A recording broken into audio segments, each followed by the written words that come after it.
In 1274 BC, Kadesh was under Hittite rule, and Amurru was under Egyptian control. The loyalties of other states in Syria constantly fluctuated between the two sides.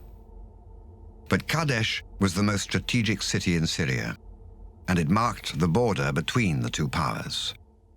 Whoever controlled it would control Syria. The fate of the Near East was to be decided on the plains of Kadesh. Armorers cast the weapons. Charioteers reinforced their vehicles. The infantries trained tirelessly. Both sides prepared for a momentous battle. The Hittites reinforced their standing army with troops from 18 vassal states. They amassed 37,000 infantry soldiers and 3,500 chariots. Ramesses formed an army of 4 divisions: the Ammon, the Re, the Tar, and the Seth, each made up of 5,000 men. It was the greatest assembly of forces the world had ever seen. The Hittite forces left Anatolia and marched south to Syria, joining with their allies along the way. Hattusili was the commander of the Hittite infantry and the chariots of the north.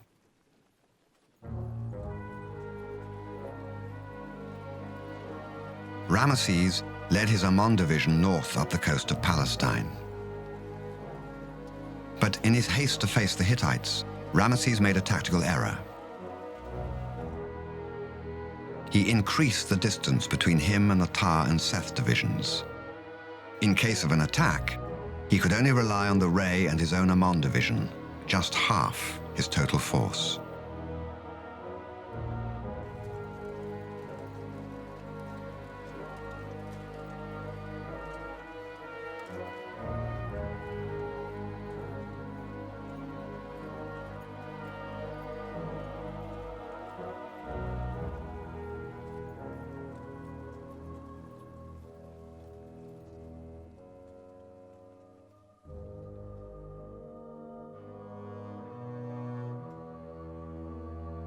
In May of 1274 BC, a month after leaving their capital, the Egyptians were 10 miles from Kadesh.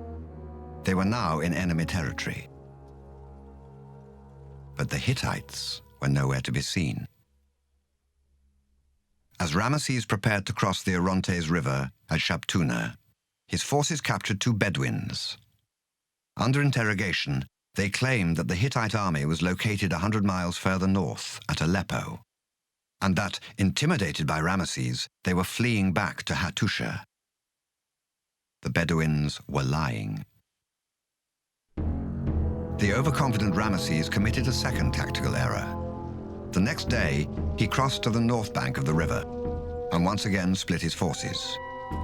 He set up camp at the northwestern side of Kadesh with his Ammon division. His other division, the Re, remained on the south bank, and the Tar and Seth divisions were still many miles to the south.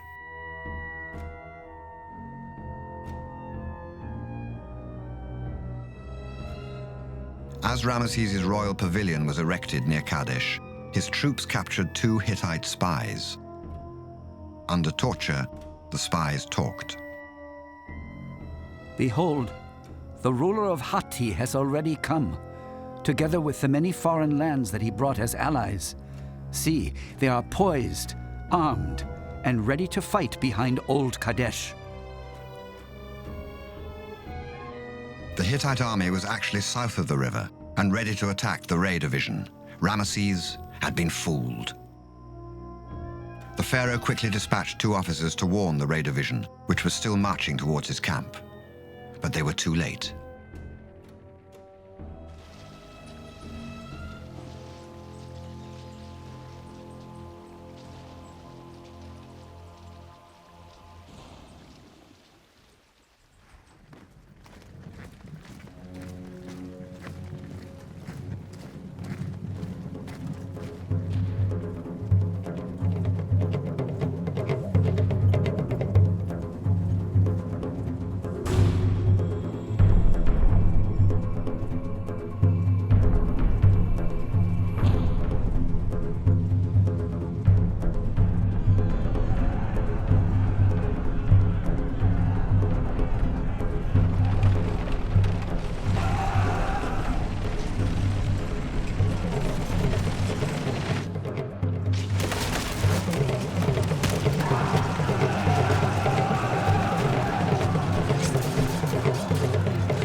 the Ray division quickly collapsed.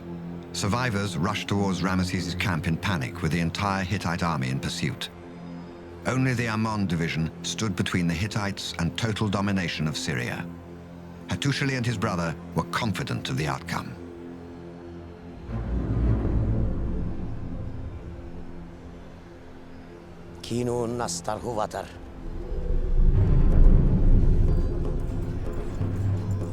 It seemed that only a miracle could save Ramesses.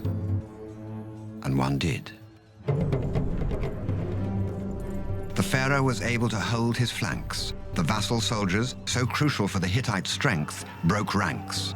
Lured by the booty in the Egyptian camp, they abandoned their positions and started to plunder. At the same time, Egyptian reinforcements arrived from Amurru and attacked the Hittites on their flank. With their forces in disarray, the Hittites missed the opportunity for a decisive victory.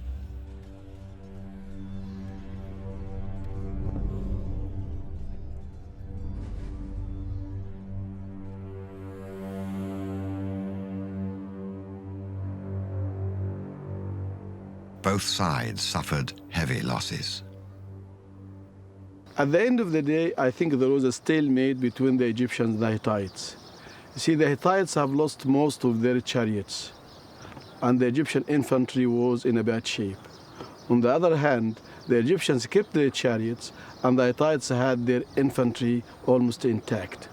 So both kings shrewdly thought that this can go on, and there was not going to be a winner. Ramesses withdrew his forces to Egypt.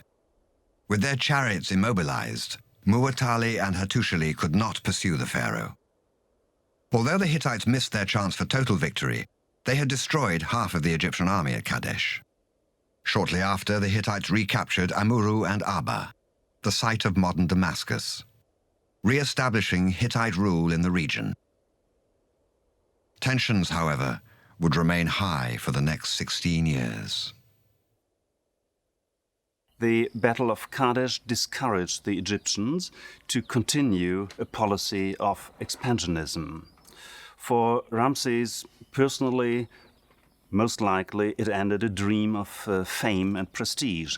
But the Egyptians had no problem with that. The royal ideology made sure that the king was always successful.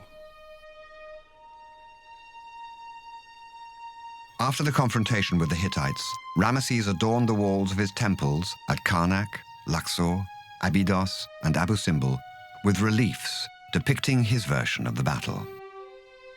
Thanks to his detailed portrayal, the Battle of Kadesh remains the most completely reconstructible battle of ancient history, despite the bombastic depictions. I slaughtered them. I killed them wherever they were.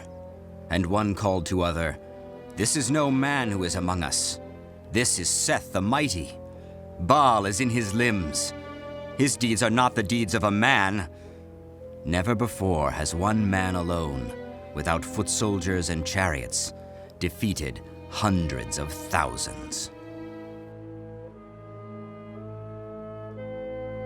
Ramesses' biased version would be the only historical source for the battle for 3,000 years.